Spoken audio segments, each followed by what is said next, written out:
Andy Murray. A lot of players can win when they're playing really well, but you know, winning when you're playing badly is very important for the confidence. Andy Murray is a player returning to his very best. It was quite clear at the end of last year that I needed to work on some things in my game if I wanted to get back to competing for major events.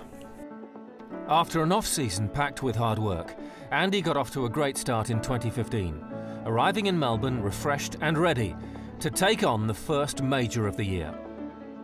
Physically, I felt much better than I had done, you know, even at like the US Open last year, and in comparison, obviously, with Melbourne the year before, when I'd just come back from my surgery. Obviously, you know, I felt much better coming in to the tournament this year, and I think that showed. Andy's run to his 4th Australian Open final was the mark of a player recovering his best. He's back, he's fully fit, he's probably a little bit quicker than he was, he's lost a little bit of muscle and has gone for speed. I felt like on the court, yeah, I was just able to play the way that I wanted to play. And when Murray plays the way he wants to play, there are few on the ATP World Tour who can match him. This 27-year-old has it all. He's magnificent. He's a wonderful player, good stroke player, can hit the ball as hard as anybody else, can be as consistent as anybody else. He really should be part of that big four, which he has been for so long. Now Murray is back up to world number 4 with a plan.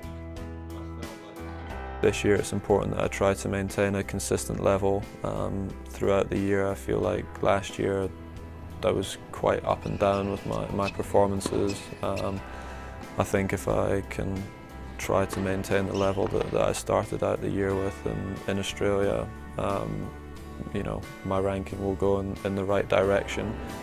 Consistency means keeping physically and mentally strong. I want to try and focus on that, trying to prepare as best as I can for each tournament, and yeah, treat every tournament like they're the same. That's really the goal for me this year, and if I do that, I believe my ranking will go in the right direction. 2015 could be the year to remember for the man who's already won Olympic gold and Wimbledon.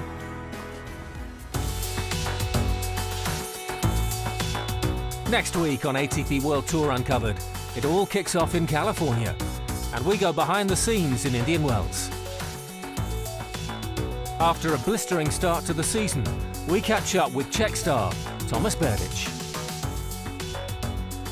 And don't forget to log on to atpworldtour.com for your 24/7 breaking news, and talk with us on Facebook and Twitter in English and Spanish.